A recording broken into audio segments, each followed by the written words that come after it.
Good morning students. आज ये मेरा लेक्चर नंबर 14 है ऑन वर्क एनर्जी पावर। और आज जो हम लोग टॉपिक डिस्कस करने जा रहे हैं उस टॉपिक का नाम है मैकेनिकल एनर्जी। मैकेनिकल एनर्जी जिसको शॉर्ट में बोला जाता है एम ई, हम लोग बोल सकते हैं इसको एम ई। ये हो गया मैकेनिकल एनर्जी। आप समझ लेते हैं कि आखिर मैकेनिकल एनर्जी किसको बोला जाता है। समझिए, हम लोगों ने पहले वाले वीडियो लेक्चर में पढ़ा है काइनेटिक एनर्जी। एनर्जी के दो टाइप होते हैं, पहला काइनेटिक एनर्जी और दूसरा पोटेंशियल एनर्जी। अब हम लोग अगर इन दोनों एनर्जीज को ऐड कर देंगे तो हमें जो चीज मिलेगा वही है मैकेनिकल एनर्जी। समझे? तो हम लोग इसका डेफिनेशन बहुत आसानी से समझ सकते हैं, लिख सकते हैं कि the sum of kinetic energy and potential energy of a body is known as mechanical energy. चलिए इसको लिख लेते हैं हम लोग तुरंत। The sum of kinetic energy and potential energy of a body is known as mechanical energy. ठीक है, एक बार हम आपको रिमाइंड करा देते हैं डेफिनेशन काइनेटिक एनर्जी का और पोटेंशियल एनर्जी का। काइनेटिक एनर्जी पहले, the energy possessed sorry the energy possessed by a body by virtue of its motion. कहने का मतलब एक ऐसी एनर्जी जो रखी जाती है किसी वस्तु के द्वारा उसके गति के कारण, उसको हम लोग बोलते हैं काइनेटिक एनर्जी। ठीक है, एग्जाम्पल के तौर पर हम लोग ले सकते हैं ए मूविंग कार सॉरी एक चलती हुई गाड़ी या रनिंग वाटर बहता हुआ पानी। ये दोनों ही वस्तु मोशन में है तो इसमें जो एनर्जी होगी वो होगी काइनेटिक एनर्जी। नेक्स्ट हम लोग बढ़ते हैं potential energy. The energy possessed by a body by virtue of its position, स्थिति के कारण, एंड कॉन्फ़िगरेशन सॉरी बॉडी के पोजीशन यानी उसकी स्थिति और दूसरा कॉन्फ़िगरेशन यानी उसके बनावट के कारण जो एनर्जी होती है उसको हम लोग बोलते हैं पोटेंशियल एनर्जी। और जब हम लोग इन दोनों को ऐड कर देते हैं तो हमें जो एनर्जी मिलती है उसको बोला जाता है मैकेनिकल एनर्जी। इसको हम लोग लिख सकते हैं दैट इज मैकेनिकल एनर्जी बराबर kinetic energy plus potential energy, या इसको शॉर्ट में से लिखेंगे एम ई बराबर के E plus P E. Okay, ये हो गया mechanical energy is equal to kinetic energy plus potential energy. अब हम लोग देखने जा रहे हैं law of conservation of mechanical energy. चलिए इसको लिख लेते हैं heading, law of conservation of mechanical energy. ठीक है, मैकेनिकल एनर्जी का कंजर्वेशन क्या बोलता है वो समझिए। एक फ्रीली फॉलिंग बॉडी का टोटल मैकेनिकल एनर्जी हर एक पॉइंट पर इक्वल होता है। ठीक है, एक फ्रीली फॉलिंग बॉडी का टोटल मैकेनिकल एनर्जी हर एक बिंदु पर इक्वल होता है, या हम लोग बोल सकते हैं कंजर्व होता है। दूसरे शब्दों में क्या बोलेंगे? कंजर्व। देखते हैं इसको। According to law of conservation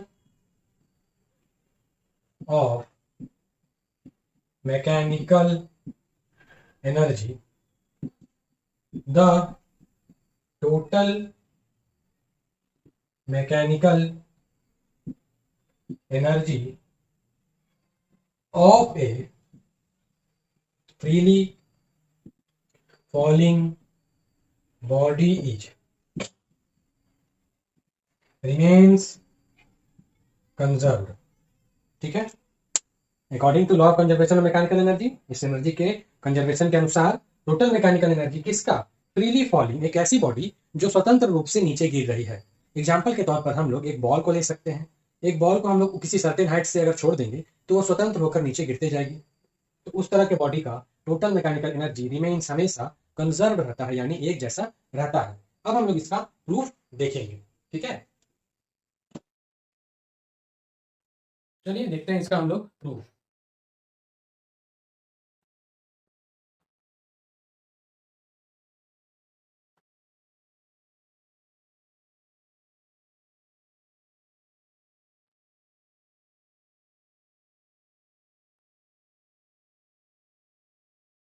proof के लिए हम लोग एक बॉडी कंसीडर करेंगे जो फ्रीली फॉलिंग बॉडी होगा।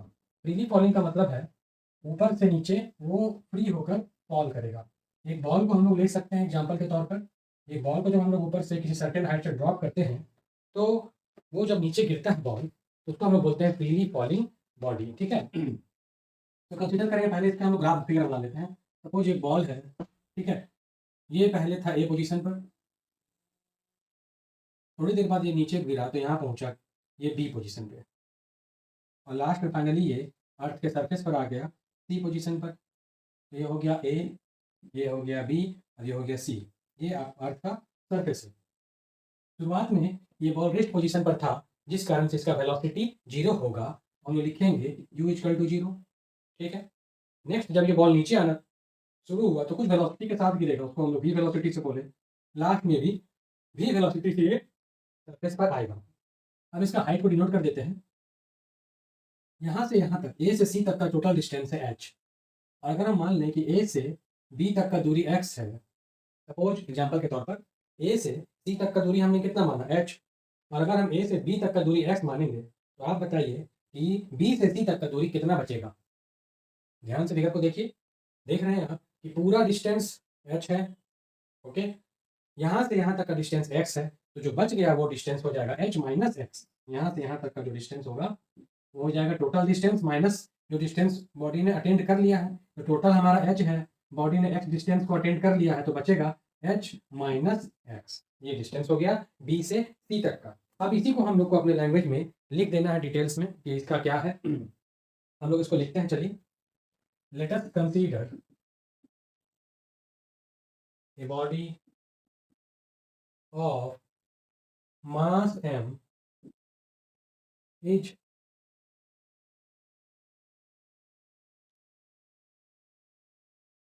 freely falling as shown in the figure given above, जैसा कि ऊपर वाले फिगर में दिखाया गया। इस फिगर में पहले हम फिगर बना लेंगे और उसके बारे में हम लोग लिखेंगे। और हम लोग ये भी देख रहे हैं कि बॉडी जो है यहाँ पर ऊपर ए पर रेस्ट पोजीशन पर है, तो हम लोग लिखते हैं बॉडी जो है रेस्ट पोजीशन पर है पॉइंट ए पर। Body is in rest position at point A बिंदु पर बॉडी स्थिर अवस्था में है, यानी कि रेस्ट पोजीशन पर है। अब हम लोग पॉइंट ए पर मैकेनिकल एनर्जी फाइंड करेंगे, पॉइंट बी पर मैकेनिकल एनर्जी फाइंड करेंगे, और फाइनली पॉइंट सी पर मैकेनिकल एनर्जी फाइंड करेंगे। कैसे फाइंड करेंगे? मैकेनिकल एनर्जी फाइंड करना बहुत ही आसान है, आप जानते हैं। पहले हम लोग काइनेटिक एनर्जी निकालेंगे, फिर हम लोग पोटेंशियल एनर्जी निकालेंगे और दोनों को हम लोग ऐड कर देंगे, तो काइनेटिक प्लस पोटेंशियल हो जाएगा हमारा total mechanical energy at point ए। उसके बाद वही प्रोसेस हम लोग दोबारा रिपीट करेंगे पॉइंट बी पर। पहले हम लोग काइनेटिक एनर्जी फाइंड करेंगे, फिर हम लोग पोटेंशियल एनर्जी फाइंड करेंगे और दोनों को ऐड कर देंगे। ऐड करने पर हमें पता चल जाएगा कि बी पॉइंट पर इस फ्रीली फॉलिंग बॉडी की टोटल मैकेनिकल एनर्जी आखिर कितनी है। नेक्स्ट हम लोग सी पॉइंट पर सेम प्रोसेस को रिपीट करेंगे और फाइनली हम लोग ये देखने की कोशिश करेंगे कि जितना मैकेनिकल एनर्जी ए पर है उतना ही बी पर है और उतना ही सी पर है या नहीं है। ठीक है, चलिए स्टार्ट करते हैं। तो हम लोग शुरू करेंगे पॉइंट ए से, तो लिखते हैं, पहले फिगर को मिटा देते हैं।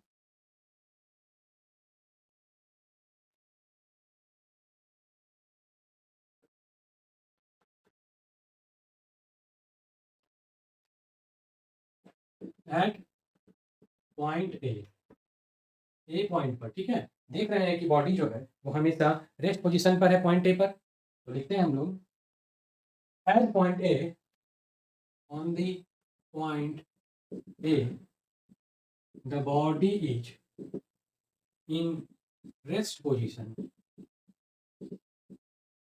ठीक है, so its initial velocity will be equal to G, उसकी इनिशियल वेलोसिटी इसके बराबर होगी, 0 के बराबर होगी। अब हम लोग फाइंड करेंगे, सपोज पहले हम लोग काइनेटिक एनर्जी फाइंड कर लेते हैं। Kinetic energy of the body is given by के ई।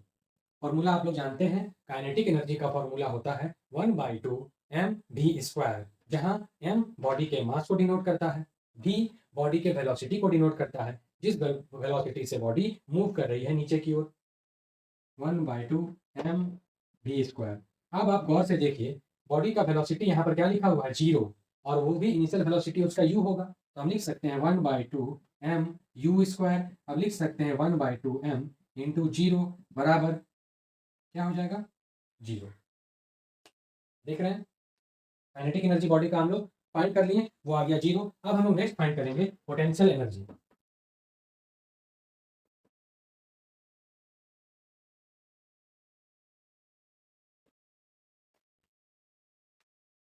Now potential energy of the body is given by. अब पोटेंशियल एनर्जी का फॉर्मूला क्या होता है, पोटेंशियल एनर्जी का फॉर्मूला आपको याद होगा mgh, जहां m बॉडी के मास को डिनोट करता है, g acceleration due to gravity जिसका वैल्यू होता है 9.8 मीटर पर सेकेंड स्क्वायर, और फाइनली h डिनोट करता है उस डिस्टेंस को जहां से जहां तक बॉडी ट्रेवल किया है। तो हम लोग लिखेंगे PE बराबर mgh, जितना डिस्टेंस पर बॉडी रखा हुआ। अभी आप जो पिछले बार मैंने फिगर बनाया था उसमें आप देखे हैं कि बॉडी का जो वेलोसिटी है, सॉरी बॉडी का जो मास है m है, acceleration due to gravity h ही रहेगा, g रहेगा, और h यानी वो जमीन से कितनी ऊंचाई पर रखा हुआ है। तो जब बॉल ए पॉइंट पर था तो जमीन से उसका ऊंचाई था, सरफेस से उसका ऊंचाई था h, तो उसका पोटेंशियल एनर्जी होगा mgh। तो हम देखिए काइनेटिक में निकाल लिए और हम पोटेंशियल में निकाल लिए। अब हम लोग क्या करेंगे, दोनों को सम कर देंगे। So total mechanical energy of the body at point A ME बराबर KE प्लस PE। फॉर्मूला आप जानते हैं, तो आप देख रहे हैं KE काइनेटिक एनर्जी कितना है, 0 है, पोटेंशियल एनर्जी कितना है, mgh है, तो टोटल कितना हो जाएगा, mgh ही हो जाएगा। ठीक, तो ये हमारा इक्वेशन 1 हो गया, इसको इक्वेशन 1 हम लोग लिखते हैं, और ये हमारा हो गया total mechanical energy at point ए। अब हम लोग यही प्रोसेस रिपीट करने जा रहे हैं पॉइंट बी पर, वहां फाइंड करेंगे कि आखिर टोटल मैकेनिकल एनर्जी कितना होता है। चलिए हम लोग इसी में चेंज करते हैं और इसको फाइंड करने की कोशिश करते हैं। हम लोग लिखेंगे एट पॉइंट बी, यहाँ पर हो जाएगा पॉइंट बी। अब देखिए पॉइंट बी पर बॉडी तो रेस्ट पोजीशन पर नहीं है, क्योंकि जब पॉइंट बी पर बॉडी आती है तो कुछ वेलोसिटी के साथ आती है, तो वहां पर उसका कुछ वेलोसिटी होगा जो हमको फाइंड करना होगा, किस लिए, काइनेटिक एनर्जी निकालने के लिए। यहाँ पर हमको पता था कि 0 था, लेकिन अब हम लोग को काइनेटिक एनर्जी निकालने के लिए उसको फाइंड करना होगा। तो हम लोग लिखते हैं at point B the height of the body becomes. अब देखिए बी पॉइंट पर जो बॉडी का हाइट होगा जमीन से, वो कितना हो जाएगा, वो हो जाएगा, आप ध्यान से देखिए, एक्स एच माइनस एक्स, जो आप फिगर में बनाए थे, बिकम्स एच माइनस एक्स। ठीक है, अब पॉइंट बी पर गौर से देखिए कि जो बॉडी का वेलोसिटी है वो हम लोग v मान लेते हैं। Here let the velocity of body is v। Kinetic energy निकालने के लिए फॉर्मूला यही है, आप mv²। अब हमको देखिए v का वैल्यू नहीं पता है, तो उसको निकालने के लिए हम कुछ फॉर्मूला यूज करेंगे। तो v निकालने के लिए फॉर्मूला क्या होता है, आप याद करके बताइए। हम लोग पढ़े हैं इक्वेशन ऑफ मोशन, वहाँ हम लोग जानते हैं v² minus u² equal to 2as, हो जाएगा v², u तो 0 है, बराबर 2as। लिख सकते हैं v² बराबर 2as। लिख सकते हैं a की जगह हो जाएगा एक्सेलरेशन ड्यू टू ग्रेविटी, इसीलिए क्योंकि बॉडी ऊपर से नीचे की ओर आ रही है, तो हम लोग a की जगह पुट कर देंगे g। और दूसरा है s, s डिनोट करता है डिस्प्लेसमेंट को। तो देखिए फिगर से, जब बॉडी a से b तक आ जाता है तो कितना डिस्टेंस कवर करता है, तो जब बॉडी a से b तक आता है तो डिस्टेंस को कवर करता है x। यहाँ हो जाएगा mg, 2gx, वेलोसिटी की जगह इसको पुट कर देंगे, लिखते हैं m2gx, 2 से 2 कैंसिल हो जाएगा, बच जाएगा mgx। काइनेटिक एनर्जी निकल गया इतना। अब हम लोग बढ़ते हैं पोटेंशियल एनर्जी की ओर। तो देख रहे हैं potential energy of the body यही होगा mgh, बट हाइट जो है वो अब कितना हो गया है, height becomes h minus x. और हम लोग यहाँ पर h की जगह क्या पुट करेंगे, h माइनस एक्स पुट करेंगे। इसको लिख सकते हैं हम लोग h माइनस एक्स, ऐसे ब्रैकेट देंगे। अब हम लोग को निकालना है टोटल मैकेनिकल एनर्जी। तो टोटल निकालने के लिए हम लोग फिर से इसको ऐड करेंगे। तो काइनेटिक का वैल्यू हमारे पास ये है, पोटेंशियल का वैल्यू ये है, तो ऐड करके देखते हैं कितना आता है। काइनेटिक हो जाएगा आपको M G X plus potential हम लोग निकाला है M G H minus X. देखिए कुछ कॉमन आएगा तो एम जी कॉमन आ जाएगा, लिख देंगे x plus H minus x cut जाएगा तो हो जाएगा एम जी एच। अगेन हमारा इक्वेशन 2 पर देख रहे हैं कि मैकेनिकल एनर्जी उतना ही आ रहा है जितना कि ए पॉइंट पर था। तो हम बोल सकते हैं जितना मैकेनिकल एनर्जी ए पर था सेम मैकेनिकल एनर्जी बॉडी का पॉइंट बी पर भी है। तो इसका मतलब मैकेनिकल एनर्जी कंजर्व्ड है। अब हम लोग लास्ट में फाइनली देख लेते हैं कि पॉइंट सी पर बॉडी का टोटल मैकेनिकल एनर्जी कितना आता है। चलिए लिखते हैं पॉइंट सी के लिए।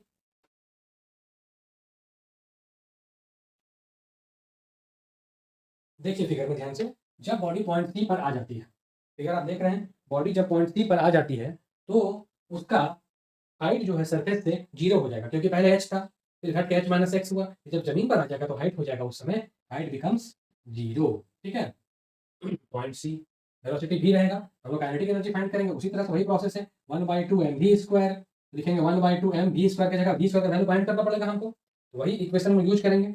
इसको बोला जाता है इक्वेशन ऑफ मोशन। और ये जो है v फाइनल वेलोसिटी को डिनोट करता है, u इनिशियल वेलोसिटी को डिनोट करता है, 2 एक कांस्टेंट है, a acceleration due to gravity यहाँ पर होगा, क्योंकि हम लोग का देख रहे हैं फिगर में कि बॉडी का मोशन वर्टिकल हो रहा है। अगर बॉडी का मोशन हॉरिजॉन्टल होता है तब हम लोग एक्सेलरेशन ए से डिनोट करते हैं, बट जब बॉडी का मोशन वर्टिकल होता है तो एक्सेलरेशन ए चेंज हो जाता है जी में, तो ए की जगह हम लिखेंगे जी। ठीक, नेक्स्ट है हमारा डिस्प्लेसमेंट। डिस्प्लेसमेंट देख रहे हैं कि एस है, अभी डिस्प्लेसमेंट चेंज हो जाएगा। अब हम लोग डिस्प्लेसमेंट कैसे लिखेंगे, एस फिगर में ध्यान से देखिए, जब बॉडी ए से नीचे सी बिंदु तक आ जाता है तो कितना डिस्टेंस को कवर करता है, तो जब ए से सी तक आता है तो टोटल वो एच डिस्टेंस को कवर करता है। हम लोग यहाँ एस एक्स की जगह क्या कर देंगे, एच कर देंगे, ये हो जाएगा आपको एच। तो हमारा यहाँ वी स्क्वायर का वैल्यू आ गया 2gh, ये हो जाएगा mgh। ठीक है, तो ये हमारा काइनेटिक एनर्जी निकल गया एट पॉइंट सी पर mgh। लास्ट पोटेंशियल एनर्जी जब फाइंड करेंगे तो हम देख रहे हैं कि अब बॉडी में कोई हाइट बचा ही नहीं। पहले ऊंचाई पर था तो कुछ पोटेंशियल एनर्जी था, नीचे आया तो पोटेंशियल एनर्जी कम हो गया, और जब जमीन पर आ गया तो पोटेंशियल एनर्जी जीरो हो गया, क्योंकि पोटेंशियल एनर्जी का फॉर्मूला होता है mgh। और आप देख रहे हैं कि हाइट यहाँ पर कितना हो गया है, जीरो। तो अगर हम यहाँ पर जीरो पुट करेंगे यानी mg इंटू जीरो करेंगे तो आएगा बराबर जीरो। तो अब हम लोग फिर से निकालेंगे टोटल मैकेनिकल, तो काइनेटिक प्लस पोटेंशियल करेंगे। काइनेटिक देखिए mgh है, पोटेंशियल जीरो है, तो चलिए इसको जोड़ के देखते हैं कितना आता है।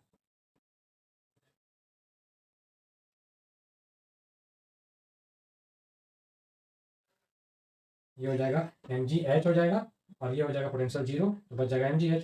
फिर से हम लोग देख लिए तीसरा इक्वेशन में भी वही बात आया जो पहला में आया और दूसरा में आया। तो इस प्रकार से हम बोल सकते हैं कि total mechanical energy of A freely falling body is remains conserve. इसको लिख देते हैं हम लोग लैंग्वेज में हम लोग। तो we can say that total mechanical energy of a freely falling body is remains conserved। Total mechanical energy एक फ्रीली फॉलिंग बॉडी का हमेशा कंजर्व रहता है। इस तरह से ये क्वेश्चन आपका कंप्लीट हो गया और ये 5 मार्क्स में आने वाला क्वेश्चन है। आज की वीडियो को हम लोग यहीं समाप्त करेंगे। Thank you.